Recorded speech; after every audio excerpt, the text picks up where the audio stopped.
Jai Shri Ram. Trilinga Swami.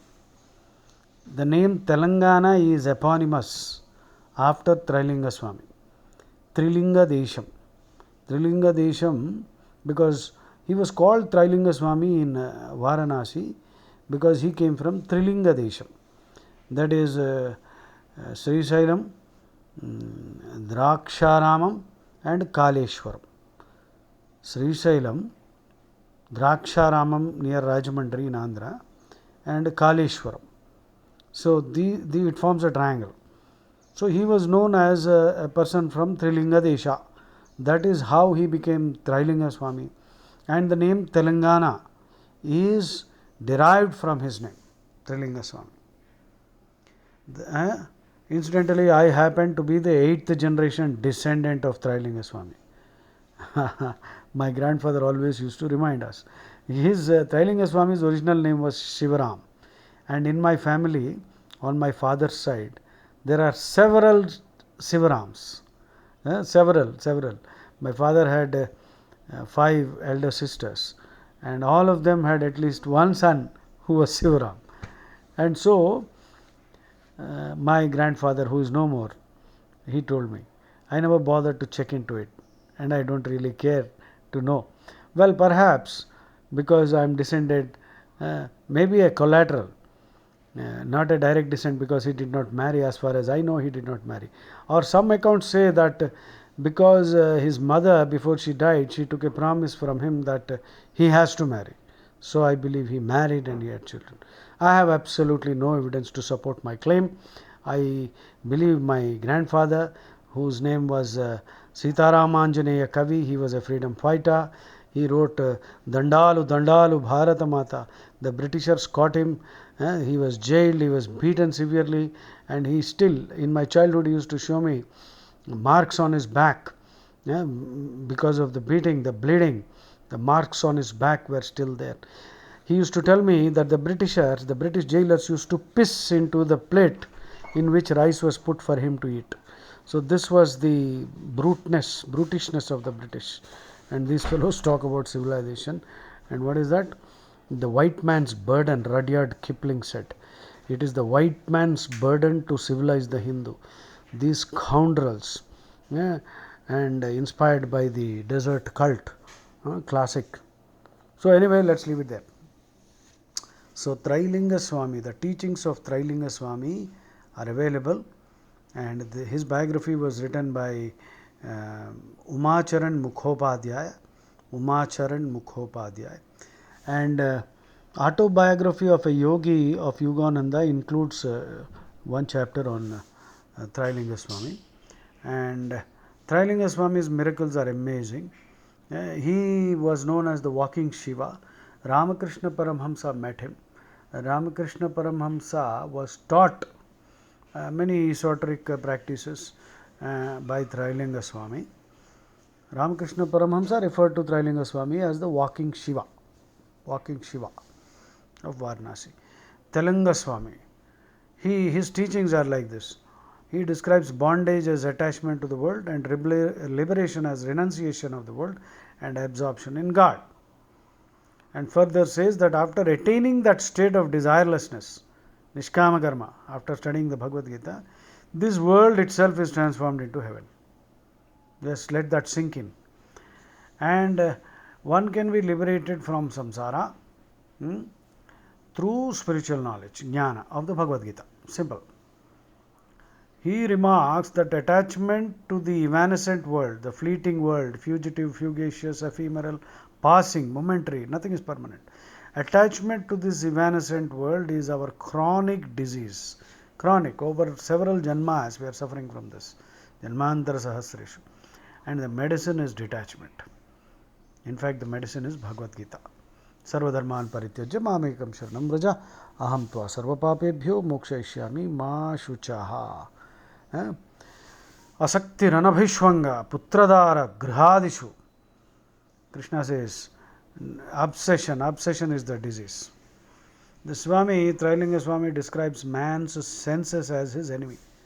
Hari. Our senses are our enemies if they are not controlled. as his enemy, and his controlled senses are his friend. That's exactly what Krishna teaches you in the Bhagavad Gita. Uddhared atmanatmanam atmanam avasadayet atmaiva hyatmano bandhu atmaiva ripuratmanah. Your higher self can be your friend, your lower self can be your enemy. Now the lower self simply means the senses, this package of the mind, antakarana, we call it the antakarana. Chitta, buddhi, ahankara, and all these package of senses. So these things, this bundle of senses, if they are not under control, they become your enemy. If they are under control, they are your best friend. You are your best friend, or you can become your worst enemy. So, and Trilinga Swami says, his description of a poor person is one who is very greedy. A greedy fellow is very poor. And regards one who is always content as rich. The truly rich are those, blessed are the rich, for theirs is moksha. Now, you can be poor. Blessed are the poor. Why should you remain poor? Blessed are those who are contented. That is the best line. Blessed are the contented, because they are ever rich. And Trilinga Swami says that the greatest place of pilgrimage is our own pure mind. And instructs us to follow the Vedantic truth from the Guru. Guru Vedanta Vakyeshu Dhrudha Vishwasaha Shraddhaha. And who is the Guru? Krishna. So what is his teaching? Bhagavad Gita. So study Bhagavad Gita. And Bhagavad Gita is the condensation of all Vedanta. Vedanta means the philosophy of the Vedas. And Trilinga Swami describes a sadhu as one who is free from attachment and delusion. Delusion means false belief. All false beliefs. Rubbish. People are. Krishna is saying Patram Pushpam Phalam Toyam Yome Bhaktya Prayachati Tadaham Bhaktupahrutam Ashnami Prayatatmanamaha. Only Patram Pushpam Phalam Toyam. But these idiots are sacrificing goats, chicken, and all cattle and everything. Rubbish. They are only accumulating papam. Trilinga Swami's name was Shivarama. And my family is full of Shivaramas. And the Britishers locked him up, and they realized that he is standing on top of the building. And they again put him into the jail custody because he was moving around naked. I believe some British ladies complained to the British magistrate. They were in power now. So the British magistrate ordered this man to be put into jail. They put him in the lockup. But they realized after locking him up, after some time he is missing, he is not there. So they went out to search for him. They found he is standing on top of the police station. So after several attempts, they realized you can't put this man behind bars. He has these yogic siddhis. He sometimes was found floating on Ganga water, meditating. Sometimes was noticed just below the level of water, deeply meditating. And he picked up a huge Shivalingam from the Ganga and brought it and installed it in Kashi. There was once an incident. He was traveling in a boat, and in that boat was some Maharaja. And this fellow had a big sword which was studded with jewels, and he was a very proud possessor of that sword. And Swamiji, Trilinga Swami happened to be in the same boat. They were traveling. In this Kashi, you know, these boats are there. So suddenly I believe Trilinga Swami seized that sword from the hand of that Maharaja and threw it into the Ganga. And just imagine, the Maharaja got terribly angry and everyone was serious, very angry. What the hell is he doing? Then that this man, Trilinga Swami, was huge. He was an Ajana Bahu. He was weighing some 150 kilos, never eating anything. Ayachaka, never begged anybody of anything. And once in a while, he used to come, people used to offer him some curds. He used to drink bucketfuls of curd. And there's another miracle attached to that, I'll tell you later. Bucket full of curds. Actually, he never used to eat anything, but he was a huge figure. Again, Siddhi. So then Trilinga Swami looked at that fellow. Just imagine if you were the Maharaja and you are carrying a huge, very golden, studded with diamonds, very costly, invaluable. Suddenly somebody seizes it and throws it into the river. You can't find it. So Trilinga Swami stared at that man, and people were all wondering what the hell is happening here. And I believe Swamiji put his hand into Ganga and just pulled out the sword and gave it back to him. That is Siddhi, power, yogic power. The Maharaja fell at his feet, and all his arrogance of being the owner of such a golden sword or wealth, all that vanished in one stroke. So there was some liberando, some stupid rationalist like we have today. In India, there are many rationalists. I don't want to name those rascals. They are busy all the time trying to ridicule Hinduism only. Hindus believe in many things which can be called superstitions, but they are harmless. These harmless superstitions actually enhance their bhakti. So why should you unnecessarily ridicule that, you idiot? If they have the guts, that let them ridicule Islam and Christianity and then see what will happen. There are many people, even educated Hindus, indulge in some activities which are superstitious, which may seem superstitious, but I think personally they are harmless superstitions. No one is being killed, no animal's neck is being slaughtered, slit, no bloodletting, nothing of that sort, no wastage of resources. And if at all, if I pour a glass of milk on Shiva, it is my money. And you are wasting your money on watching Bollywood movies and drinking, and you are wasting money on so many things. You go ahead and do what you want. So I am perfectly justified in indulging in my ritual. And when I am not, Uddhared Atmanatmanam, I am uplifting myself with this belief, and a time will come when I will get over even that, because God doesn't need anything. That also we know. So people are at different levels of spiritual evolution. Some are on the LKG, in the LKG, at the lowest level of the ladder. They might be 60 years, but they are Jarata Gardhabas, like Lama said, old donkeys. So this is something very annoying. I really get annoyed. These scoundrels. So yes, some evils are there, we should condemn it. So let's not get into this discussion now. So Trailinga Swami. So there was one rationalist, some scoundrel, who wanted to, ridicule and try to show that this man is a bogus Swami, God man. This term itself was created to ridicule Hindus, God man. No Hindu sadhu claims that he is a God man. This term was created to tarnish Hindus. They are calling Sadguru God man, Sri Sri God man. They are amazing people. They have, transformed millions of lives. And these fellows are full of jealousy. They hate him because they are being paid by that apologist lobby. Chalo, let us leave it there. This toolkit gang. Now, this man, he brought a bucket full of what you call lime, that is calcium carbonate, lime, sunnam, mixed in water, and offered it to Swamiji. And to look from a distance, it looks like curd, thick mixture. So Swamiji just drank it. He took the bucket full, he used to drink. He took the bucket and drank the whole thing. You'll get killed. It will sear your gullet. Sear, S-E-A-R, sear means marchestundi, kalchestundi. So he drank it calmly. And after he finished drinking it, he just looked at this man. That man fell down and he was writhing in pain. He was spasmodically gesticulating. His hands and legs were waving wildly. He fell on the ground. He was writhing in pain. And after a few minutes, he allowed that man to suffer that pain. And then Swamiji just stood up and released all the calcium carbonate from his anus as a shower. That's not possible.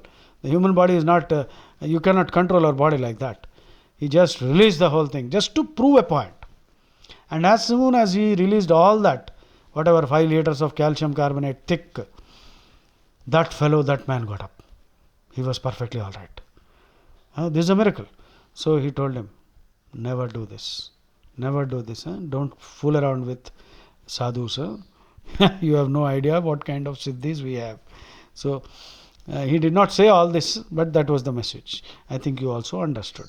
So there are many such miracles. The British magistrate ordered him to be brought to court. So he came to the court. He stood in the dock, and then Suddenly from the dock he vanished and stood right in front of the magistrate. He was not wearing any clothes. He has no consciousness of, there's no need, he is walking Shiva. So the British ladies, I believe, felt offended that how can a man be walking? Naga sadhus, they don't wear any clothes. These fellows are obsessed with sex, and that is why they see sex everywhere. Right? So Swamiji, in the courtyard, suddenly from the dock, he vanished and appeared right in front of the magistrate. Imagine, if you are the magistrate, suddenly, oh, right beside you is this man standing, towering over you. That magistrate must have got the shock of his life. Then he realized that this man has siddhis, thaumaturgic powers, miraculous powers, yoga siddhi. So many siddhis are there. Ashta siddhi navanidhi ke data. That is, Hanuman can give you Ashta siddhis. Krishna has got 18 siddhis. Krishna says all siddhis you can get, all the 18 you can get, except one, which is complete creation and destruction of complete creation. That is not allowed. Krishna will retain only one siddhi. Krishna in Bhagavatam discusses 18 siddhis, out of which 10 can be acquired by hard work. The other 8 he will confer. Hanuman can confer. Hanuman has been given the boon by Sita Devi. Hanuman can actually give you what even Rama cannot give you. That is why catch hold of Hanuman, not Rama. If you are a Ram Bhakta, Hanuman will take care of you. That's another thing. So Ashta Siddhi Navanidhi ke data. Navanidhi means the 9 modes of bhakti. The 9 different varieties of bhakti which Prahlada mentions in the Bhagavatam. You will enjoy acquiring those 9 types of bhakti. Then the world becomes heaven. That's what Trailinga Swami also says. So where were we? So he stood in front of the magistrate. And the magistrate was flabbergasted. He said, "Oh, what the hell?" Then magistrate recovered his wits and the magistrate said, "Okay, Mr. Swamiji, I can now understand, yes, you are a great yogi and all that. But if you are such a great yogi, you can do anything and everything. Can you eat the food that I eat?" Interesting question, isn't it? So the Englishman, he eats beef. Gau hatya karta hai sala harami. Haram khor, gau mata ka mas khata hai. So that English magistrate thought, now this yogi has to admit that there are some things he cannot do. So Trailinga Swami looked at him and said, okay, I can eat anyway. But let me ask you a counter question. Can you eat what I eat? You too must have been thinking, what kind of a question is this? After all, what a yogi will eat? He eats only vegetables, raw vegetables. He doesn't eat meat and all that. No meat. Vedas condemns all meat eating. No animal slaughter in Vedas. All kinds of nonsense that Max Muller, Murkha Muller, not Max Muller. He was the custard who created that Aryan invasion theory, which Ambedkar ji debunked conclusively. But so many Ambedkarites are still hanging on to that. What kind of hypocrites are these Ambedkarites? When Ambedkar himself has debunked the Aryan invasion theory, there's no Aryan, there's no word. Arya is simply a title of respect for a learned man in Sanskrit. So, Swamiji asked the magistrate, "Can you eat what I eat?" The Englishman thought, after all, what is there? Yeah, I can. The Swamiji put his hand between his legs and produced a little poop and showed it to him. "Can you eat this?" Englishman, he recoiled in horror. But to his amazement, he realized that that was not poop. That was smelling like sandalwood. That was looking like poop, but is actually a paste of sandalwood. And the fragrance of sandalwood filled the whole courtroom. These are written by the people there. The Englishmen recorded that this man, they recorded all these miracles, okay? So you might, discredit all these stories as, imagination, feverish imagination of some Hindu bhakta. No, the British himself have recorded this. And they have recorded all these miracles. So, this is called, what is this siddhi called? Bhuta Jaya Siddhi. Bhuta Jaya Siddhi. There are so many siddhis, innumerable. Within those 18, there are sub-siddhis. Bhuta Jaya Siddhi, that means absolute command, absolute control over the Panchabhutas. He can transform anything into anything. Like quantum mechanics says that there is no state of matter, everything is in a state of flux. I leave it to you to think about this. This is about Trilinga Swami. There's much more I can go on talking about, but maybe I'll post some more videos later. Jai Shri Ram.